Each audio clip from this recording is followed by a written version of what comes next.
My name is Sarah Martinez, 23 years old, delivering DoorDash orders in the pouring rain, while most people my age are out living their best Friday night lives.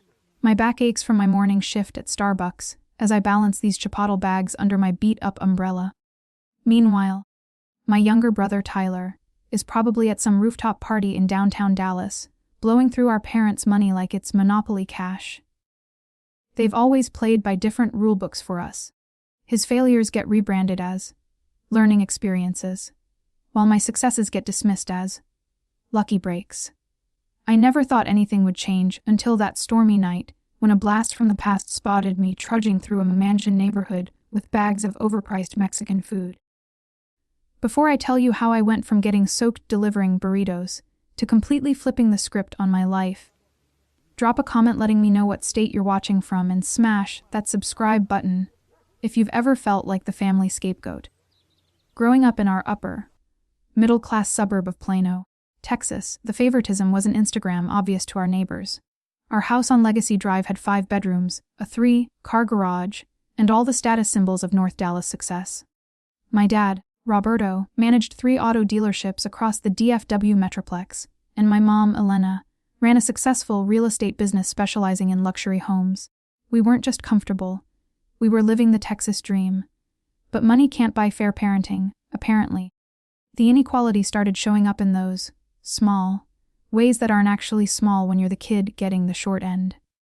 When I was 8, I spent weeks preparing for the regional spelling bee, practicing until I could spell chrysanthemum backwards in my sleep. I made it to state finals, but my parents missed the whole thing because Tyler had a travel soccer tournament in Houston.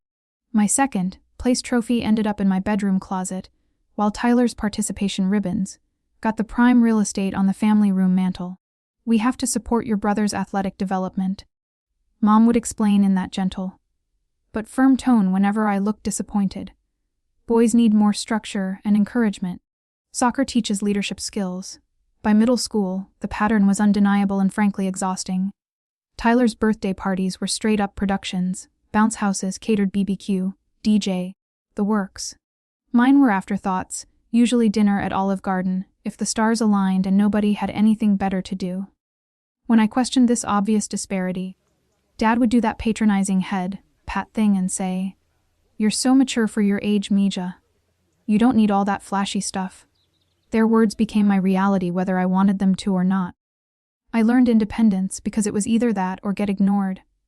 Started babysitting at 13, saving every dollar while Tyler got a weekly allowance that was basically my monthly earnings. Taught myself Photoshop through YouTube University because art classes are expensive and not really practical for college applications. Yet somehow the family budget always had room for Tyler's elite soccer camps that cost more than most people's cars. The favoritism became impossible to ignore when we both got our licenses. On Tyler's 16th birthday, my parents rolled up with a brand new Ford F-150, fully loaded, leather seats, the whole 9 yards. We're talking about a 45,000 truck for a kid who'd never held a job. When my birthday came 4 months later, Dad handed me a stack of job applications and said, "Time to learn some work ethic, kiddo. You'll appreciate what you earn more than what you're given." I worked every weekend and summer break for nearly 2 years before I could afford a 2007 Honda Civic with 180,000 miles and a transmission that sounded like it was grinding coffee beans. Meanwhile, when Tyler backed his pristine truck into a mailbox at some house party, our parents covered the $3,000 repair bill without even a lecture about responsible driving. College planning brought the ultimate gut punch. Throughout high school, I maintained a 3.9 GPA while working 25 hours a week at various retail jobs. I was in National Honor Society debate team, student newspaper, basically every good for college apps activity that didn't cost money. My dream school was UT Austin's journalism program. When acceptance letters arrived, I got into UT with a partial merit scholarship, but it wasn't enough to cover the full ride. "We've been saving for both your education since you were born," Mom had promised countless times over family dinners. But when push came to shove, I discovered my college fund had been temporarily borrowed to pay for Tyler's spot at a prestigious soccer academy in California, a $60,000 per year program where he'd develop his natural talents and maybe catch the eye of college scouts. Spoiler alert, Tyler was decent at soccer, but he wasn't scholarship material. Not even close. It's an investment in his future, Dad rationalized when I asked where my college money went. You're smart enough to figure out student loans. Tyler needs this opportunity. It's now or never for athletic recruiting. Throughout all this family drama, there was always this mysterious figure lurking in the background of our family history. Uncle Miguel, Dad's older brother. He'd completely disappeared from our lives when I was 14 after some epic blowout fight with my father. I remember voices getting raised behind closed doors, words like ungrateful and jealous echoing through the house. After that nuclear argument, it was like Uncle Miguel had been erased from existence. Family photos got edited. Stories got cut short, and any mention of his name would make Dad's jaw tighten like he was chewing glass. Some people choose success over family. Dad would mutter whenever Uncle Miguel's name accidentally came up. Money changes people. And not always for the better. The final straw came during Christmas break of my sophomore year at community college. I was absolutely fried from finals week, and picking up extra holiday shifts at Target to scrape together spring semester tuition. At our family gathering, my parents announced with barely contained excitement that they were investing in Tyler's latest venture. A food truck business called Kickin' Fusion Tacos. This is going to revolutionize Dallas food culture, Tyler announced, not even acknowledging that his soccer dreams had cost me my shot at UT. I'm talking food truck empire, guys. Multiple locations. Maybe even a Netflix documentary deal. When I quietly mentioned that I was struggling to register for classes because I was $2,000 short on tuition, Mom patted my hand like I was a pet and said, "Maybe a gap semester would be good for you. Give you time to really figure out what you want to do with your life." I looked around that table, at Tyler's cocky grin, at Dad's proud expression that was reserved exclusively for his son, at Mom's casual dismissal of my education, and something inside me just snapped. I moved out that weekend. At 19, I found a studio apartment in a sketchy part of East Dallas and committed to complete financial independence. I'd rather eat ramen for every meal than stay in a house where I was treated like a background character in Tyler's success story. 3 years later, my life had turned into this exhausting hamster wheel of work, sleep, work, repeat. My apartment was in what real estate agents generously called an emerging neighborhood. Translation: high crime, low maintenance, and rent cheap enough that I could afford it on minimum wage jobs. My alarm went off at 5:00 a.m. sharp.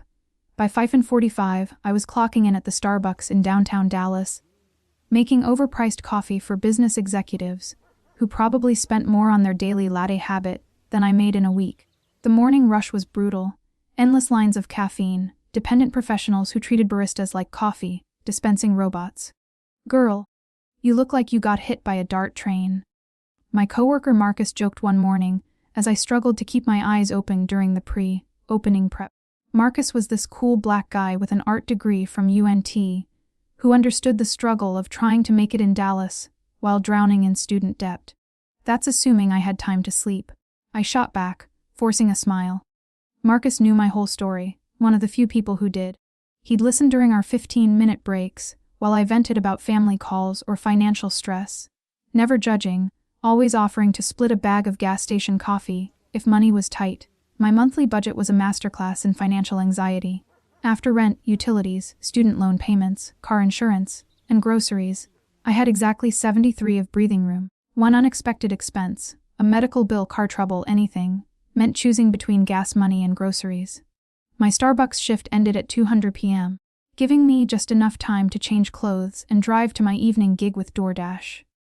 4 nights a week, I delivered food until midnight, navigating Dallas traffic in my dying Honda that now had 220,000 miles and made sounds that definitely weren't covered under any warranty.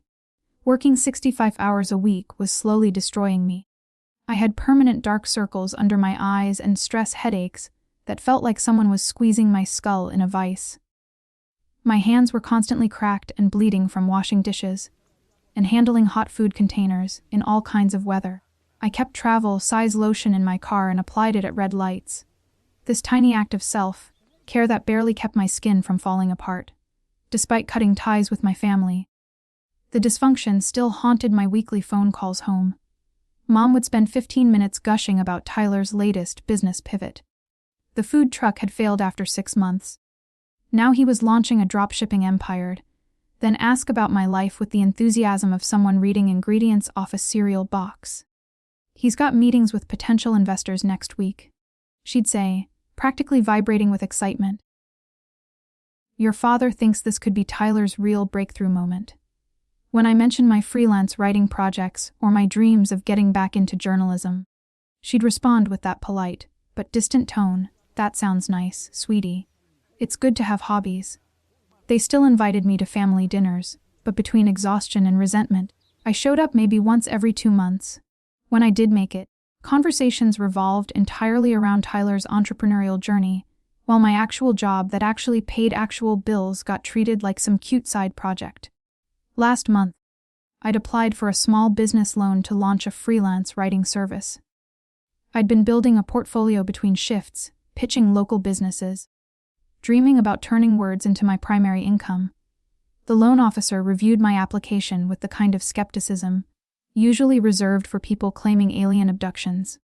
"Your writing samples are solid," he said, "but with your current debt-to-income ratio and lack of business credit history, we can't approve this amount." I left that bank feeling like I'd been punched in the stomach. That same night, Tyler posted Instagram stories from some expensive Dallas steakhouse, celebrating his investor meetings that were funded entirely by our parents' credit cards. His caption read, "Grinding pays off. Fan entrepreneur hey blessed foodie Friday." The resentment had built up so much that some mornings I could literally feel it sitting on my chest like a weight.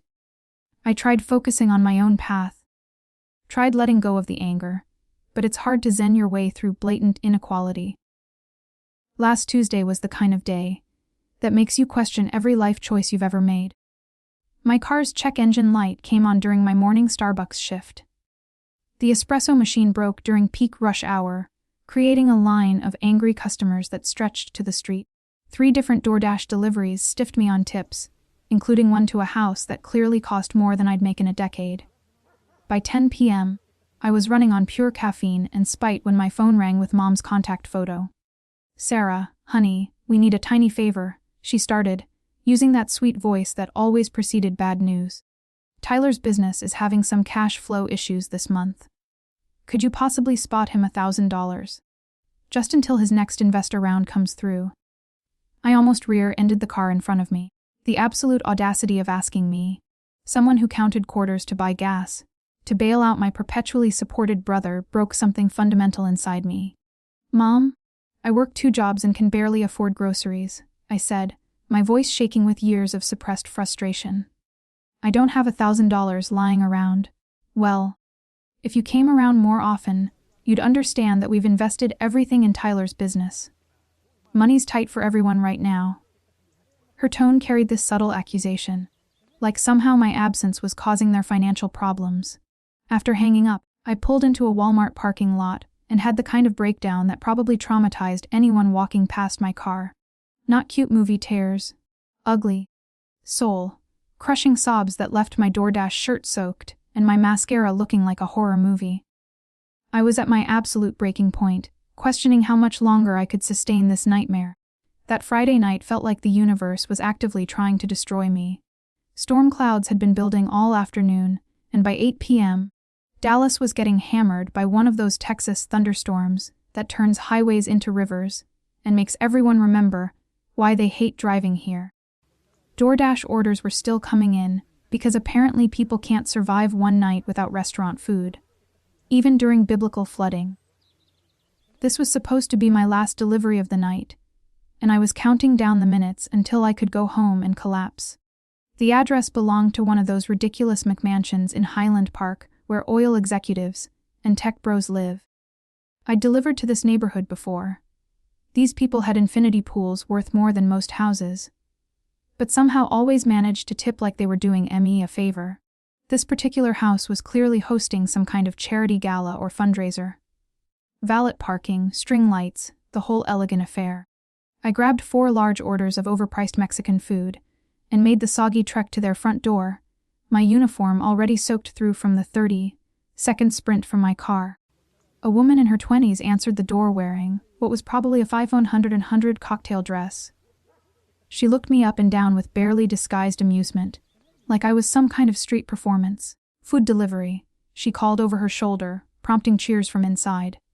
Total comes to $127.50, I said, maintaining my customer service voice despite looking like a drowned rat. She fumbled with her designer purse and handed me $1.40. Keep it, she said with the casual generosity of someone who'd never counted change for gas money. $12.50 tip for 4 large orders in a monsoon. Fantastic. Thanks. I managed, my disappointment probably visible despite my best efforts. As I turned to leave, someone inside called out, "At least she's getting paid to take a shower." The laughter that followed made my face burn with humiliation. I trudged back to my car, rain now completely soaking through my supposedly water-resistant jacket. My windshield wipers were shot, creating muddy streaks instead of actually clearing the glass. Perfect ending to a perfect week, I thought bitterly. Sarah Martinez. The voice came from behind me as I fumbled with my car keys. I turned around, squinting through the rain at someone standing under a massive golf umbrella. He stepped closer, and I instinctively backed up. Stranger danger and all that. "It's me," the man said, moving into the light from a nearby street lamp. "Your Uncle Miguel." I froze completely, staring at a face I hadn't seen in almost 8 years. He looked older, obviously, with silver threading through his dark hair and expensive glasses, but unmistakably my father's brother. The family resemblance was striking. Same strong jawline and expressive brown eyes, though Uncle Miguel's held a warmth that I rarely saw in Dad's. "Uncle Miguel," I finally managed, acutely aware of how absolutely ridiculous I looked standing there soaked to the bone in my DoorDash gear. Why are you here?" He stepped forward, extending his umbrella to cover me. "You're doing food delivery." The genuine concern in his voice almost broke me. It had been so long since anyone in my family had shown real interest in my well-being. "Yeah, it's my second job," I stammered, suddenly feeling self-conscious about my life choices. "My tech company is sponsoring this fundraiser," he explained, gesturing toward the mansion. "I stepped outside to take a call when I saw you walking up with the food. I almost didn't believe it was really you." An incredibly awkward silence settled between us, filled only by the sound of rain drumming against his umbrella. 8 years of family drama and unanswered questions hung in the humid Texas air.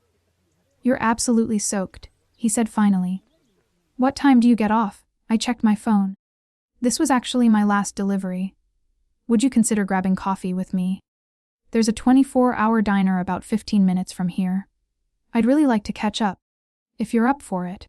Every instinct told me to decline.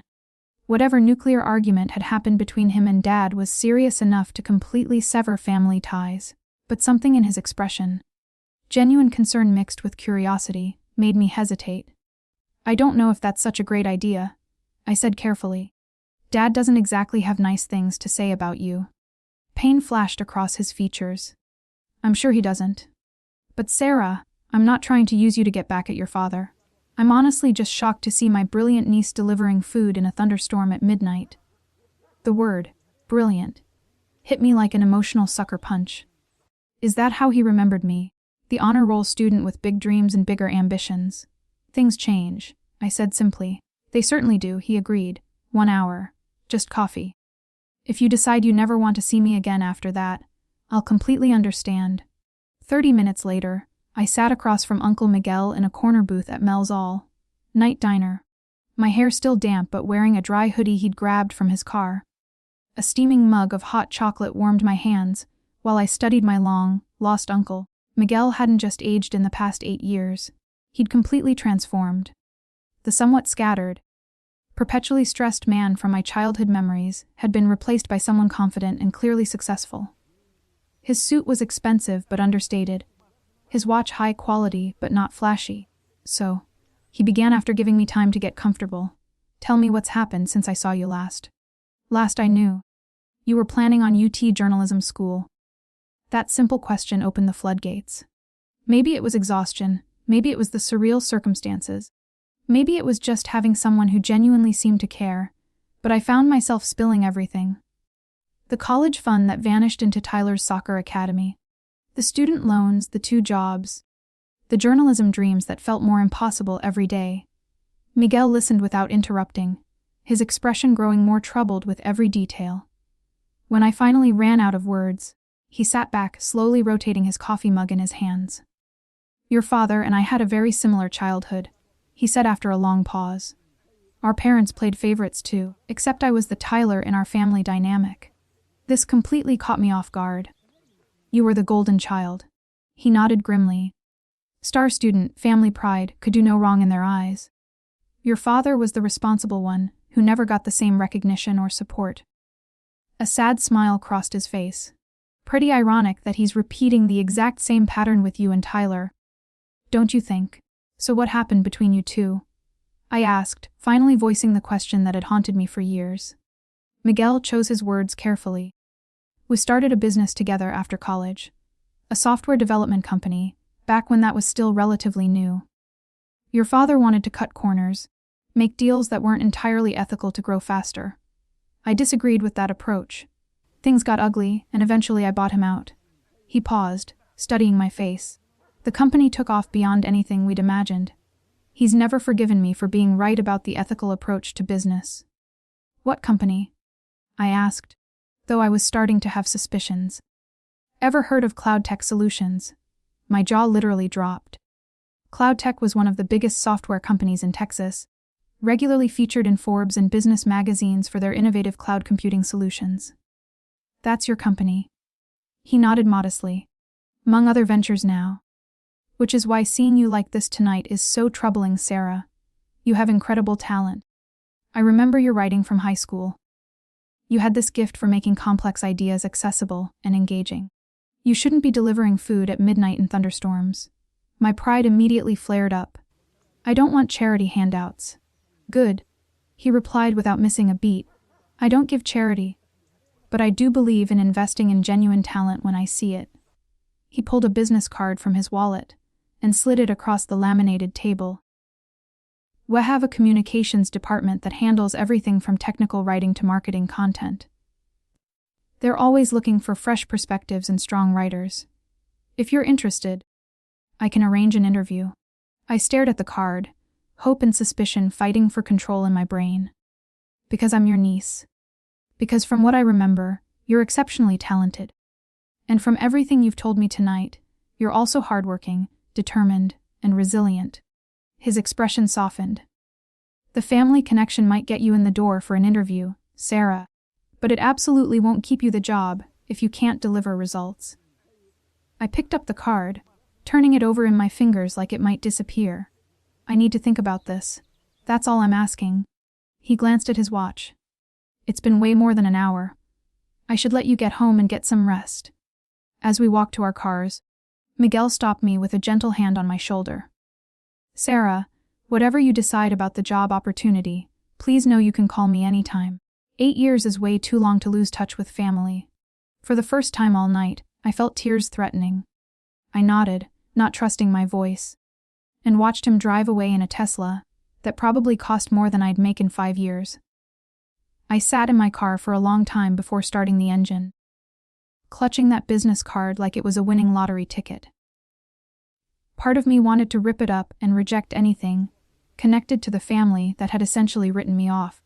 But another part, the part that was absolutely exhausted from fighting this battle alone, whispered that sometimes help comes from the most unexpected places. That night, I slept better than I had in months, with the business card sitting on my nightstand, catching the first rays of morning sunlight. 3 days passed before I worked up the courage to call the number on Miguel's card. During those 3 days, I researched everything I could find about Cloud Tech Solutions, their company culture, employee benefits, recent projects, and reputation in the Dallas tech scene. Their communication work was impressive, clean, engaging content that somehow made complex technical concepts accessible to regular humans. When I finally called, Miguel's assistant connected me immediately. "I was really hoping I'd hear from you," he said, genuine warmth in his voice. "Have you thought about our conversation?" "Yes," I replied, nervously twisting my phone cord. "I'm interested in the interview, but I have some non-negotiable conditions." "I'm listening." "If I get this opportunity, it has to be 100% because I deserve it professionally. No special treatment, no shortcuts, no family favoritism." The words came out stronger than I felt inside. "I need to know I actually earned it." There was a pause, then Miguel chuckled. You really are nothing like your brother. Before I could respond, he continued. Here's what I'm thinking. Come to our office tomorrow at 10:00 a.m. Bring your portfolio, writing samples, anything that showcases your abilities. You'll interview with Jessica Chen, our communications director. She doesn't tolerate mediocrity or play favorites for anyone. She'll know I'm your niece. Absolutely, because transparency matters. But I'm warning you. That information will probably work against you with Jessica. She'll scrutinize you twice as hard to make sure there's no nepotism involved.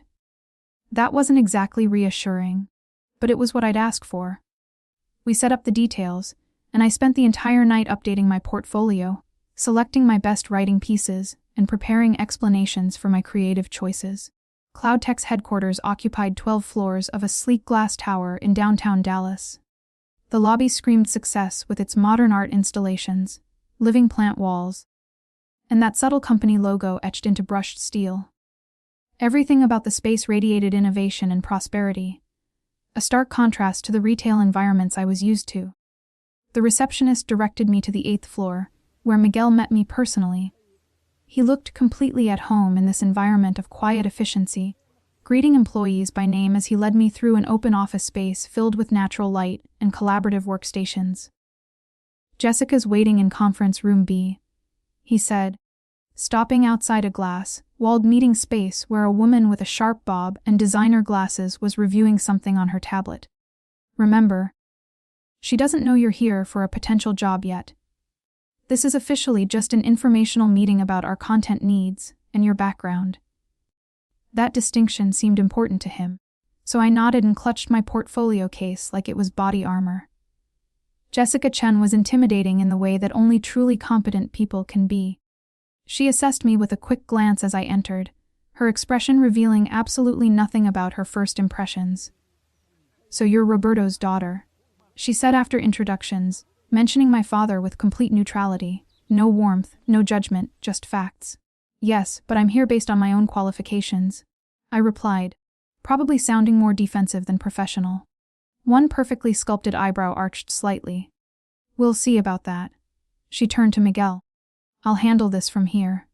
Miguel nodded and left us alone, closing the door behind him. For the next hour, Jessica systematically went through my portfolio, asking pointed questions about my writing process, my influences, my understanding of different audiences, and my technical skills. She made zero effort to be encouraging or friendly, but her questions were insightful and challenging in ways that pushed me to articulate my approach more clearly than I'd ever done before.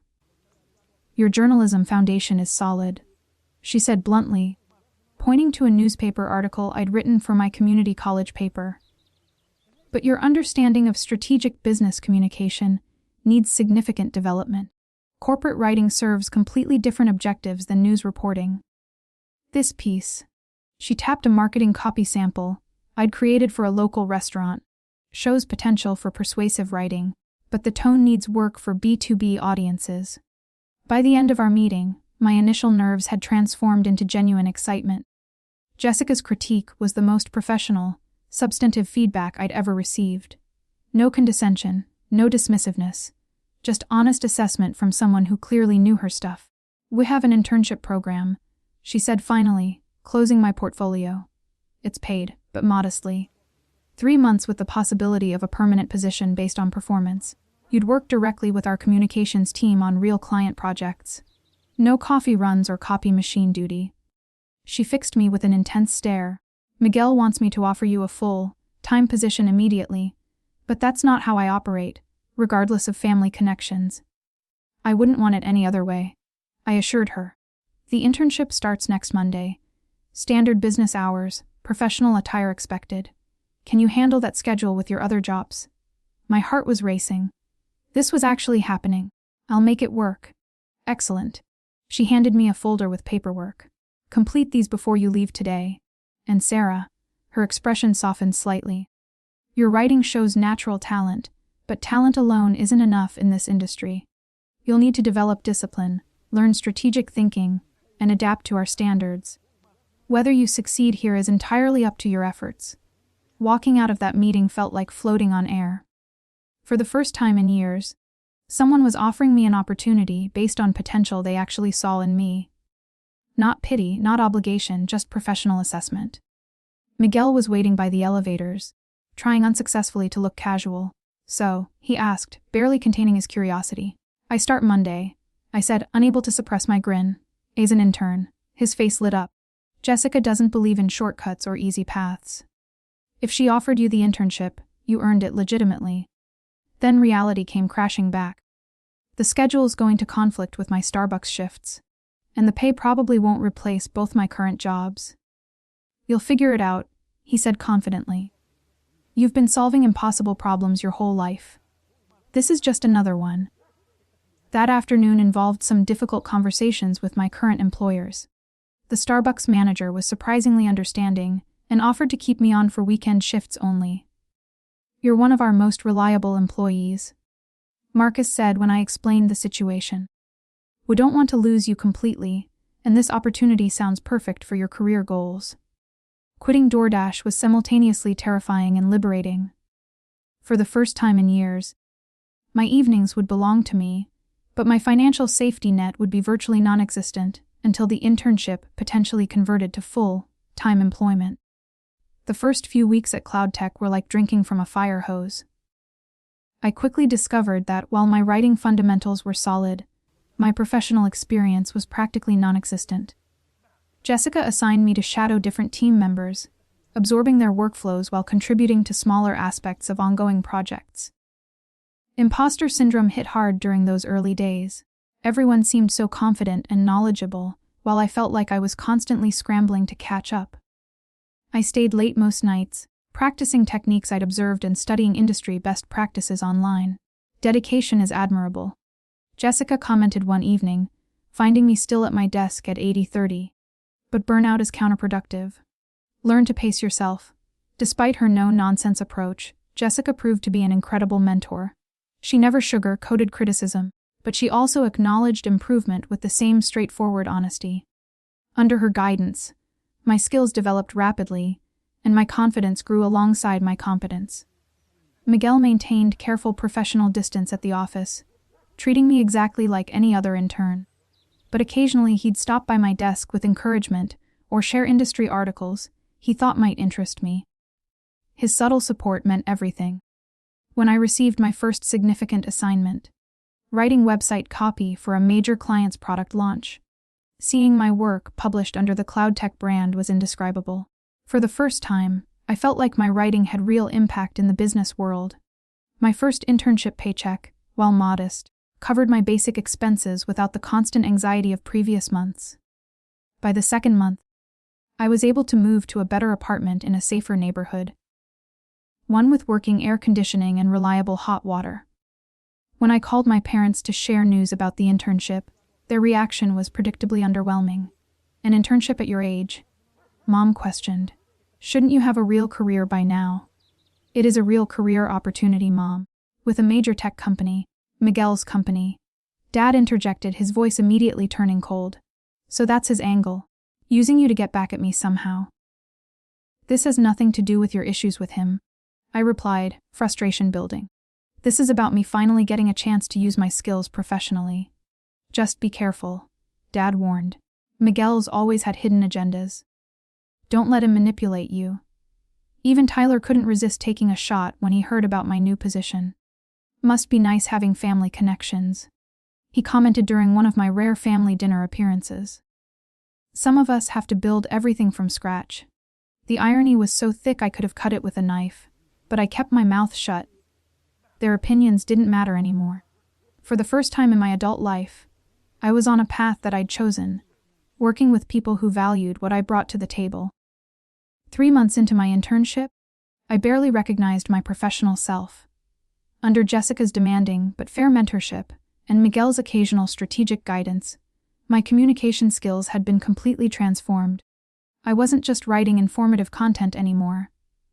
I was crafting strategic messages that served specific business objectives while maintaining clarity and engagement.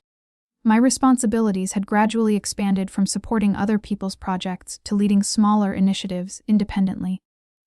I continued working weekend shifts at Starbucks, partly for financial security, but increasingly because I enjoyed the change of pace and connection with regular customers. "You seem different," Marcus observed one Saturday morning as we prepared for opening. "More confident, I guess. More purposeful." I considered his observation while restocking the pastry case. "I feel different. Like I'm actually building toward something, instead of just surviving day to day." Miguel had become a significant presence in my life again, our professional relationship evolving into genuine mentorship. He never directly criticized my parents, but he offered perspectives that helped me understand our family dynamics through a clearer lens. Success isn't just about individual talent, he told me during one of our occasional lunch meetings. It's about opportunity, support, and being in environments where you can grow. Some people get those things handed to them. Others have to fight for every opportunity. The fighting makes you stronger, but it shouldn't be necessary. My improved financial situation allowed me to move into a one-bedroom apartment in a much better neighborhood. Nothing luxurious, but clean and safe with actual amenities and neighbors who weren't constantly drama. The first night I slept there, the silence was so complete I actually woke up confused by the lack of sirens and shouting. When my first substantial paycheck arrived, the kind that covered all my bills comfortably with money left over, I stared at my bank account balance for a solid 5 minutes, refreshing the screen to make sure it was real. After rent, utilities, student loans, and groceries, I still had actual discretionary income. Not survival money, fun money. I celebrated by buying fresh flowers for my apartment and a professional wardrobe that didn't come from Target clearance racks. The growing distance from my family's toxic dynamics helped me see their behavior with crystal clarity for the first time. I started setting real boundaries, limiting calls with Mom to once weekly, declining dinner invitations when I needed personal time. This newfound assertiveness didn't go unnoticed. "You never make time for family anymore," Mom complained during one of our calls. "This job is changing you, and not in a good way." "I'm the same person, Mom. I'm just not available 24/7 anymore." The real explosion happened when Tyler's latest business venture started imploding. His dropshipping empire had launched with our parents' financial backing, but apparently selling cheap Amazon products at markup isn't the get-rich-quick scheme Instagram made it seem. One evening, my phone rang with Dad's contact, unusual enough to immediately put me on high alert. "Sarah," he began without any pleasantries, "your brother needs some temporary financial assistance. His business is experiencing cash flow challenges." "I'm sorry to hear that," I replied carefully, sensing a trap. "We thought since you're doing well now with this tech job, you might be able to loan him $5,000 to get through this rough patch." The audacity was breathtaking. $5,000. "Dad, I just started making decent money 3 months ago. Family helps family," he pressed. "You know we'd do the same for you if positions were reversed." A bitter laugh escaped before I could stop it. "Would you really?" "Because I don't remember any offers of help when I was working 2 jobs just to afford groceries." "That was different. You chose to be independent." "I chose independence because my college fund disappeared into Tyler's soccer dreams. I chose independence because I was tired of being treated like a second-class family member." Dad's voice turned sharp. "This attitude, this is Miguel's influence, isn't it? He's always been jealous of strong family bonds." That accusation lit a fire in me. "This has absolutely nothing to do with Uncle Miguel. This is about years of you and Mom having completely different standards for Tyler and me. You're being selfish, Sarah. After everything we've sacrificed for you." That was my breaking point. Years of suppressed anger erupted like a dam bursting. "What exactly have you sacrificed for me, Dad? Name one thing you've given up for my benefit the way you constantly sacrifice for Tyler." Silence. "That's what I thought," I said quietly. "I won't be bailing out Tyler. I'm still recovering financially from years of struggle that neither of you ever acknowledged." The call ended with Dad's cold disappointment, a familiar emotional weapon that I was finally immune to. The following Sunday, against my better judgment, I decided to attend family dinner. Partly to prove I wasn't afraid of confrontation, partly hoping for some kind of reconciliation. Big mistake. The tension was thick enough to cut from the moment I walked through the door. Mom's usual enthusiastic greeting was replaced with polite coolness. Dad barely looked up from his phone. Tyler sat at his usual spot with a smug expression, that told me he'd been thoroughly briefed on my selfishness. Dinner conversation was stilted and awkward until Mom brought up Miguel with obviously calculated casualness. "I heard Miguel's company is expanding again," she said, stirring her iced tea with deliberate nonchalance. "3 new offices across Texas this year." "Yes," I replied, recognizing the setup but refusing to lie. "Cloudtech's growth has been really impressive." Dad's fork hit his plate with unnecessary force. "I suppose he's filled your head with his version of our family history." "Actually, he's barely mentioned your relationship. Unlike some people, he doesn't seem interested in relitigating ancient grudges." "You have no idea what you're talking about," Dad snapped. "Miguel betrayed our family. He stole my business ideas, forced me out of our company, then had the nerve to succeed using my concepts." "That's not how he tells the story," I replied evenly. "Of course it isn't. He's always been manipulative. And now he's using you to get revenge on me." I set down my utensils, suddenly exhausted by the whole charade. "Dad, has it ever occurred to you that he hired me because I'm actually qualified? That not everything in the universe revolves around your personal drama? You wouldn't even know him if it weren't for me." Dad shot back. "True.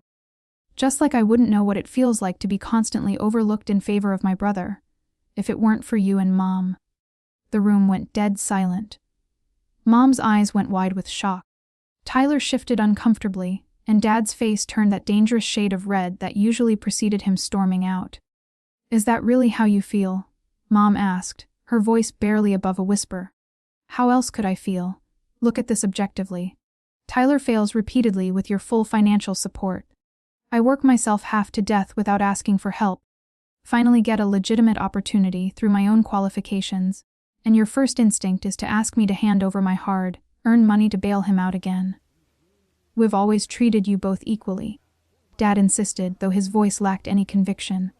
"Dad, that's just not true, and you know it. You've never even tried to hide the favoritism." Tyler finally spoke up, sounding defensive. "It's not my fault they help me more." "You're right. It's not your fault," I agreed, which seemed to surprise him. "It's their choice to enable you. But it is your responsibility to recognize the privilege and stop taking it for granted." The rest of dinner passed in uncomfortable silence. As I got ready to leave, Dad cornered me at the front door. "Miguel destroyed our family business," he said, his voice low and intense. "Mark my words, he'll do the same thing to you when it serves his purposes."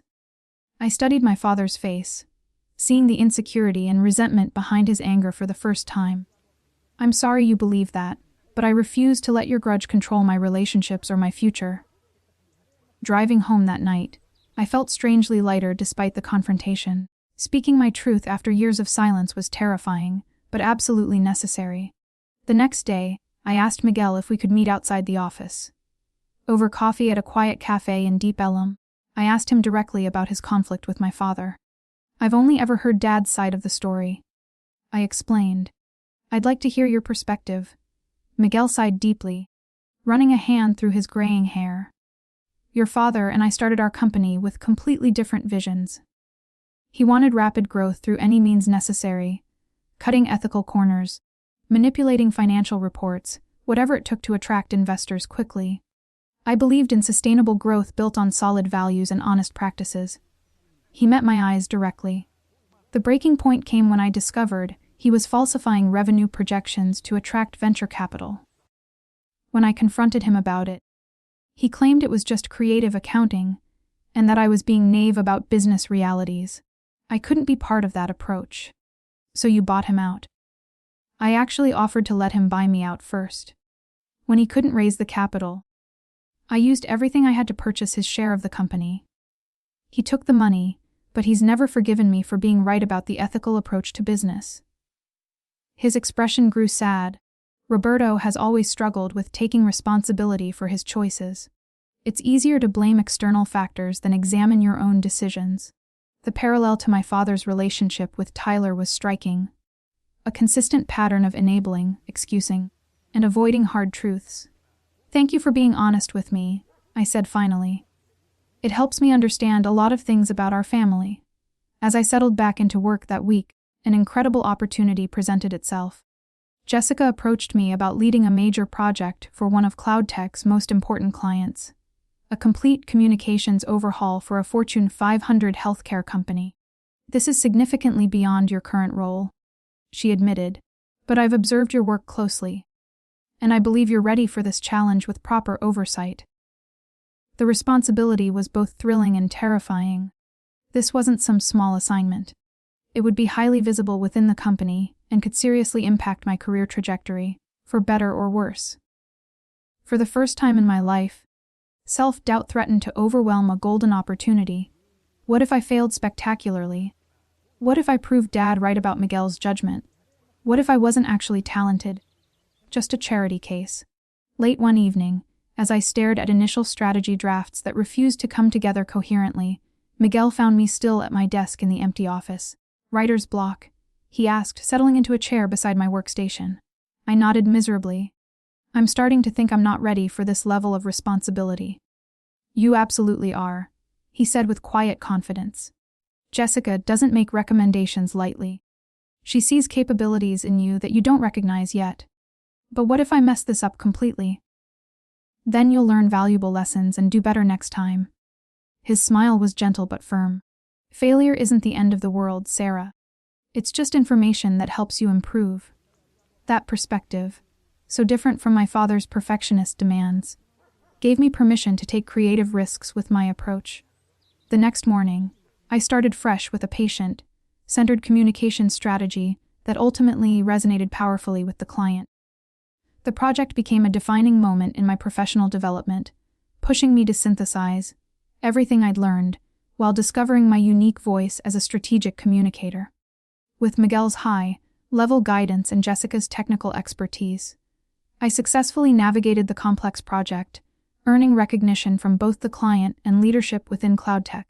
More importantly, I proved to myself that I belonged in this world of professional communications. Not as Miguel's niece or Roberto's daughter, but as Sarah Martinez, skilled communicator in her own right. 6 months into my time at CloudTech, the healthcare project's success led to Jessica calling me into her office for an unexpected meeting. Miguel was there too, his expression carefully neutral. "Your internship officially ended 2 months ago," Jessica began without preamble. "We've kept you in that status while conducting a comprehensive performance evaluation." My stomach dropped. Despite consistently positive feedback, corporate environments had taught me to expect the worst-case scenario. "After reviewing your contributions, particularly your leadership on the healthcare project, we'd like to offer you a full-time position as communications specialist," she continued, sliding a folder across her desk.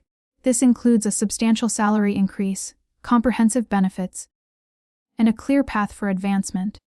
The folder contained an offer letter with a salary figure that made me blink several times to ensure I wasn't hallucinating. It was more than triple my combined income from both previous jobs. "Take the weekend to consider the offer," Miguel added. "This decision is based entirely on your professional merits, Sarah. The family connection is irrelevant to your value as an employee." That evening, I celebrated with my first real restaurant dinner in years. Not fast food or takeout, but an actual sit-down meal with appetizers and dessert. I chose a trendy place in Bishop Arts District that I'd always wanted to try, savoring this milestone moment. As I was finishing my chocolate cake, a familiar voice called my name. I looked up to see Tyler approaching my table with a woman I didn't recognize. "Thought that was you," he said, his smile not reaching his eyes. "Mind if we sit for a minute?" Before I could object, they were both sitting down. The woman, introduced as Amanda, his new girlfriend, excused herself to the restroom almost immediately, leaving us alone. "Celebrating something?" Tyler asked, eyeing my dessert and wine glass. "Job promotion," I replied neutrally. "Full-time position at CloudTech." "Good for you," he said, though his expression tightened noticeably. He glanced around to make sure Amanda wasn't returning, then leaned forward conspiratorially. "Look, I didn't want to bring this up here, but since I ran into you..." He paused, using that manipulative tone from our childhood that always preceded requests for favors. "What's going on?" "The business completely crashed," he admitted quietly. "I mean, total failure. The suppliers screwed me over, customers were doing chargebacks, the whole thing imploded. And Mom and Dad..." He ran his hand through his hair nervously. They're in serious financial trouble. Sarah, they put everything they had into backing my business. Second mortgage, retirement accounts, everything. The news hit me like a physical blow. How serious are we talking? Serious enough that they might lose the house in the next few months. His eyes met mine with what looked like genuine desperation. They're too proud to tell you themselves, especially after that dinner fight, but I thought you needed to know. After Tyler and Amanda left, I sat there stunned, my celebration completely forgotten. My parents had always been financially secure. The idea of them facing potential homelessness was incomprehensible. Despite our complicated relationship, the thought of them losing their home of 25 years was devastating. The next morning, I drove to my childhood home without calling ahead. The changes were subtle but unmistakable signs of financial stress. The usually pristine landscaping needed attention. There were overdue notices visible through the mail slot, and Dad's beloved pickup truck was nowhere to be seen. Mom answered the door wearing old clothes and no makeup, a stark contrast to her usual put-together appearance. Her surprise at seeing me quickly shifted to nervous energy as she ushered me inside. "This is unexpected," she said, frantically clearing clutter from surfaces. "Your father's running errands. Can I get you some iced tea?" The house's interior revealed more concerning signs. The thermostat was set uncomfortably high despite the Texas heat. Bills were stacked unopened on the kitchen counter. A water stain on the ceiling suggested maintenance issues they couldn't afford to address. "Mom," I said gently, stopping her anxious cleaning. "Tyler told me what happened." Her movement stopped completely. For a moment, she looked like she might deny everything. Then her shoulders sagged in defeat. "We didn't want you to know." "Why not?" "Pride, I suppose." She collapsed onto the sofa. "After how we've treated you, asking for help seemed impossible." As she spoke, the full scope of their financial disaster became clear. Dad's dealership business had been struggling due to increased competition and economic changes. Instead of adjusting their lifestyle, they'd maintained appearances while burning through their savings. Then came Tyler's dropshipping business. Their sure thing, investment that would solve all their problems. "We believed in him completely," Mom said, tears flowing freely. "Just like we always have. Your father invested our retirement savings first. When that wasn't enough, we refinanced the house." "How much total?" I asked, dreading the answer. "Nearly $400,000, she whispered. "And it's all gone." The figure was staggering. "All of it." She nodded miserably. "The business collapsed within months. There's nothing left to recover." Dad returned home during our conversation, his expression hardening when he saw me there. "Tyler had no right to involve you in this," he said, setting down grocery bags that contained only generic store brands, another telling sign of their new reality. "I'm your daughter," I replied firmly. "I had every right to know what was happening, so you could gloat, throw our mistakes in our faces." "No," I said, my voice steady. "So I could help if that's possible." His bitter laugh was painful to hear. "Help? What could you possibly do about a mess this size?" "Roberto," Mom interjected with surprising sharpness. Something in her tone, a steel I'd never heard before, made Dad stop talking immediately. He sank into his recliner, suddenly looking every one of his 60 years. "I've enabled this situation for far too long," Mom continued, shocking both of us. "The way we've treated Sarah compared to Tyler, these reckless financial decisions, all of it. I've gone along with everything, and look where it's brought us." "Elena," Dad began, but she cut him off firmly. "No, Roberto. It's time for complete honesty." She turned to face me, her eyes red but determined. "When you were born, your father had convinced himself we were having another boy. He'd planned father-son activities. Imagined grooming 2 sons to take over the business. When the doctor announced it's a girl, I saw his disappointment." She paused, gathering strength. "I've spent 23 years trying to compensate for that moment, letting him favor Tyler to make up for his initial reaction to you. That was wrong, and I'm deeply sorry." Dad stared at her in shock. "That's not true. I never." "It is true," she insisted. "You may not have been conscious of it, but I was, and I allowed it because confronting you seemed harder than protecting her." She reached for my hand. "I failed you as a mother, Sarah. We both did." The raw honesty of her confession left me speechless. For years, I'd assumed Mom was simply following Dad's lead in favoring Tyler. Learning that she'd recognized the inequality all along but chosen to enable it added painful complexity to my childhood memories. "There's something else you need to know," Mom continued, "about Miguel and your father's relationship." Dad stood abruptly. "Elena, don't do this. She deserves the complete truth, Roberto." Mom's voice remained steady. "Miguel tried to warn us about these risky investments years ago. When you were in college, and we used your education fund for Tyler's soccer academy, Miguel found out somehow. He came to us privately and offered to replace your entire college fund from his own money." "What?" I turned to Dad in disbelief. "We refused his offer," Mom continued. "Your father saw it as charity, as Miguel flaunting his success. The argument they had, Miguel said we were repeating toxic patterns from their childhood, creating another generation of inequality. Your father told him to leave and never contact our family again." The revelation completely recontextualized everything I thought I knew about their falling out. All these years, I'd assumed their conflict was purely about business disagreements. The truth, that Miguel had tried to intervene on my behalf, shifted my understanding of our entire family dynamic. "Is that really what happened?" I asked Dad directly. He couldn't meet my eyes. He had no right to interfere in our family decisions. "He was trying to help me," I said, the full picture finally becoming clear. "And you rejected it because of your ego." The three of us sat in heavy silence. Years of family dysfunction suddenly exposed in harsh daylight. Dad's resentment toward his more successful brother, Mom's complicit silence, the favoritism pattern that had shaped my entire childhood.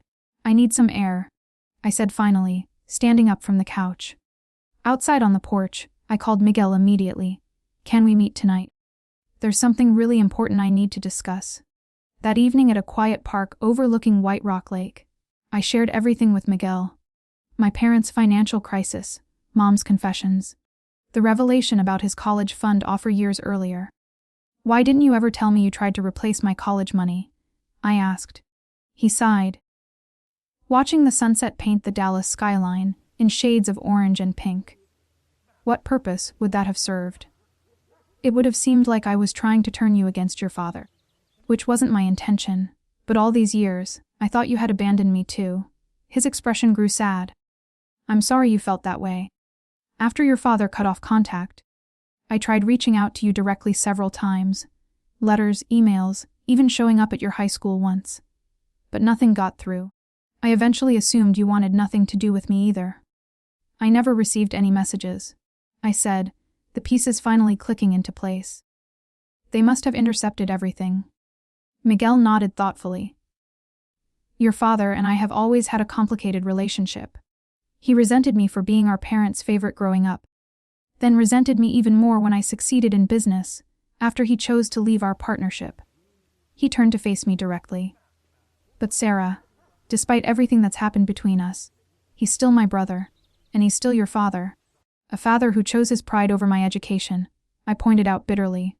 "Yes," Miguel acknowledged, "but also a man trapped in patterns he learned from his own childhood experiences.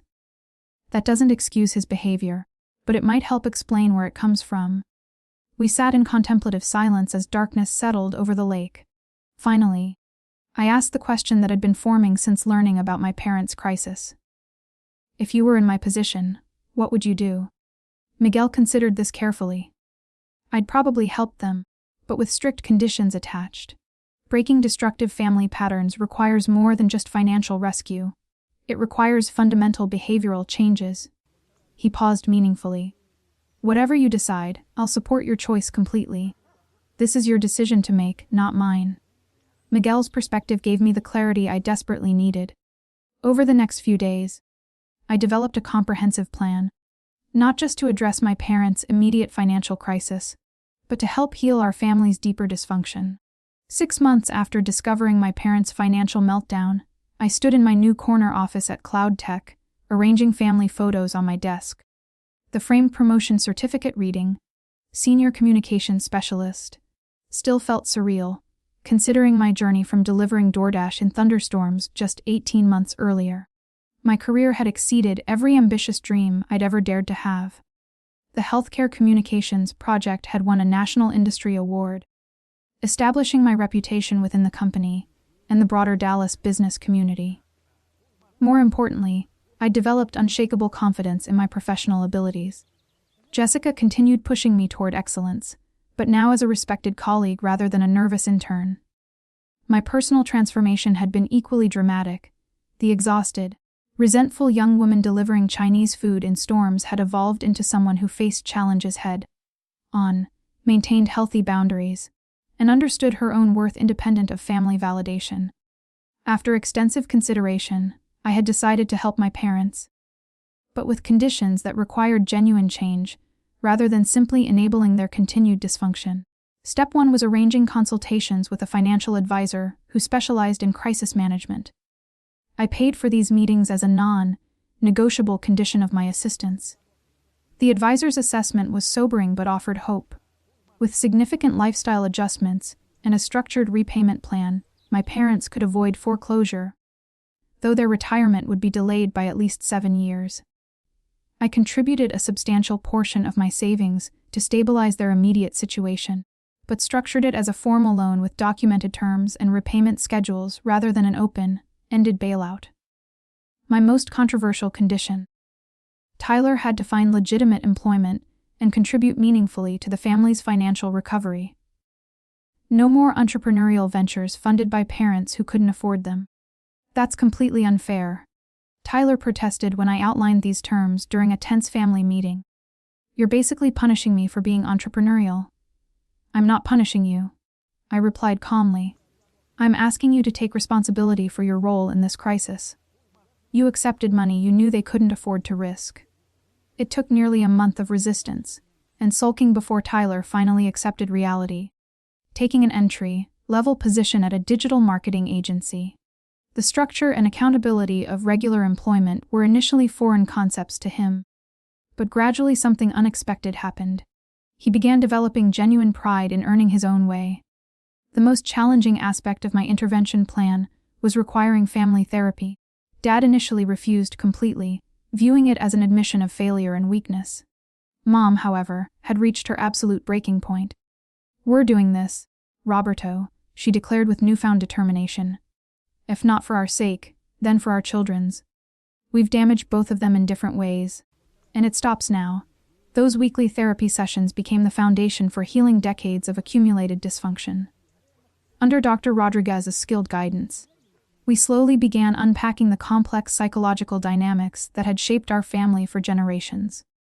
Dad's journey was particularly difficult to witness. Acknowledging his blatant favoritism meant confronting his own childhood wounds. The constant comparison to Miguel. The deep-seated feeling of never measuring up to his older brother's achievements.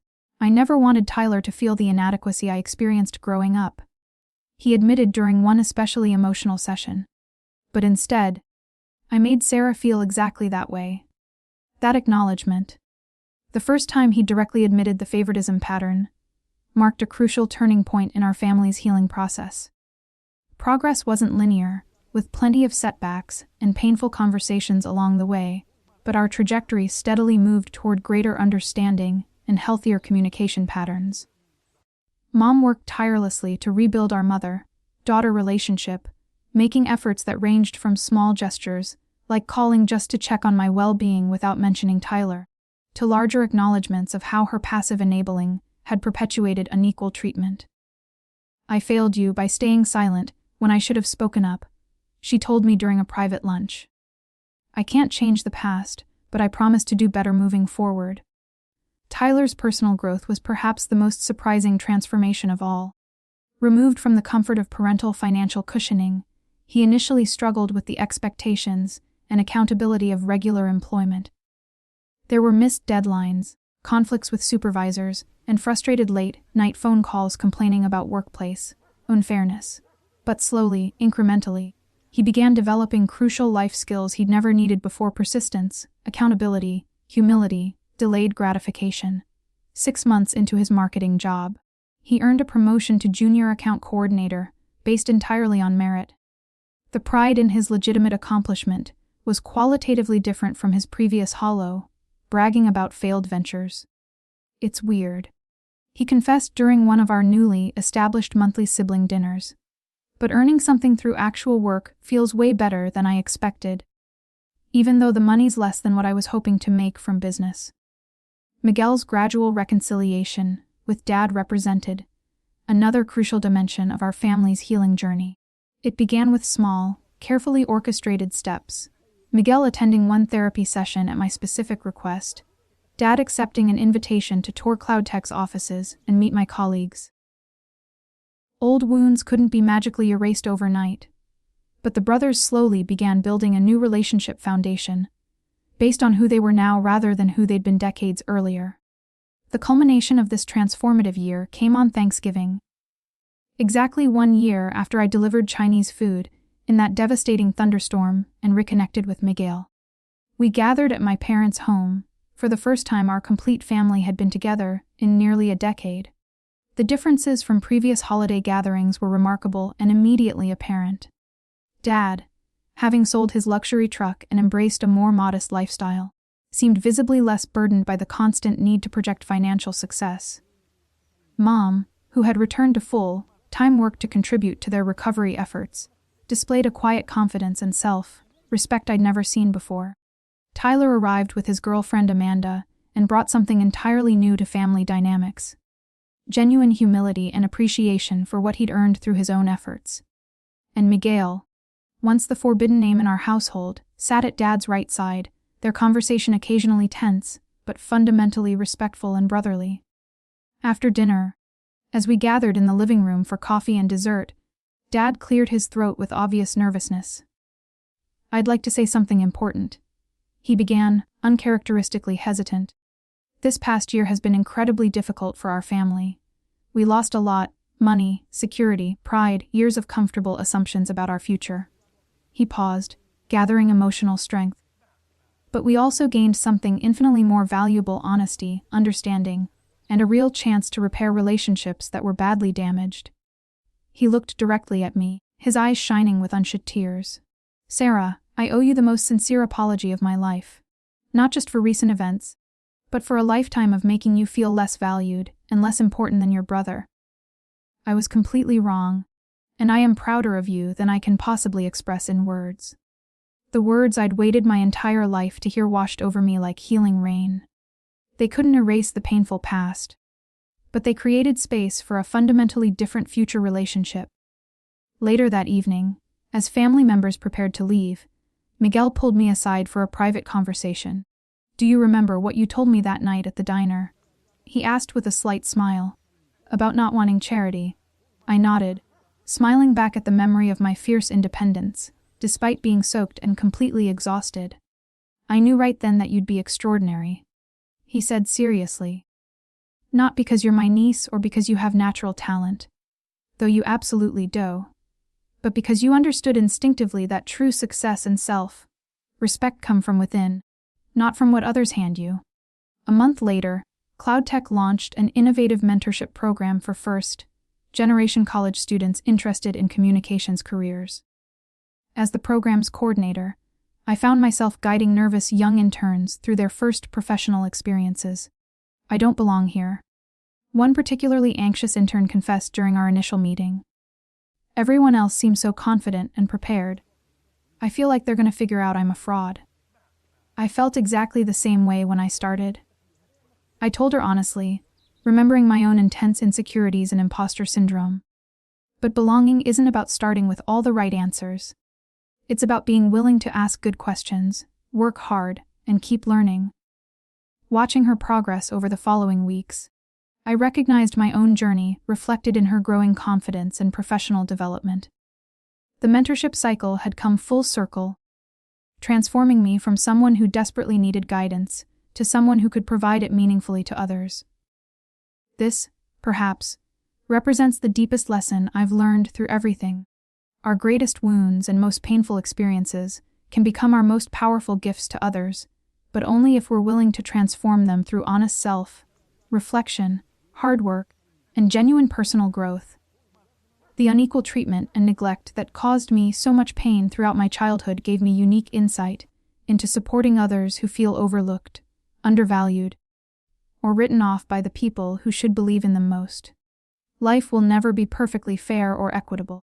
Some people will always have advantages that others don't, whether from family connections, financial resources, educational opportunities, or simple luck of circumstances. The critical question isn't whether inequality exists. It absolutely does, but how we choose to respond to it personally. Do we allow resentment and bitterness to consume our energy and define our identity? Do we perpetuate the same harmful patterns that damaged us when we gain positions of influence? Or do we forge our own authentic path, building something meaningful and positive from whatever foundation we're given? I still work occasional weekend shifts at Starbucks, not because I need the money anymore, but because it keeps me grounded in gratitude for how dramatically my circumstances have improved. Marcus still makes terrible jokes about customers, and I still appreciate the reminder of where my journey began. Sometimes the most difficult and painful paths lead to the most meaningful destinations. My journey certainly proves that principle. Have you ever felt like the forgotten child or family scapegoat? How did you handle those dynamics? Share your experience in the comments below. I genuinely read every single response. If this story resonated with your own experiences, please hit that like button and subscribe for more content about overcoming family challenges and building success despite difficult circumstances. Remember, sometimes the people who've been given the least support develop the greatest strength and resilience. Thank you for listening to my story, and I hope it brings some comfort and inspiration if you're still finding your way through similar family struggles. Your worth isn't determined by how others treat you. It's determined by how you choose to treat yourself and others when you finally get the chance to break destructive cycles and create something better.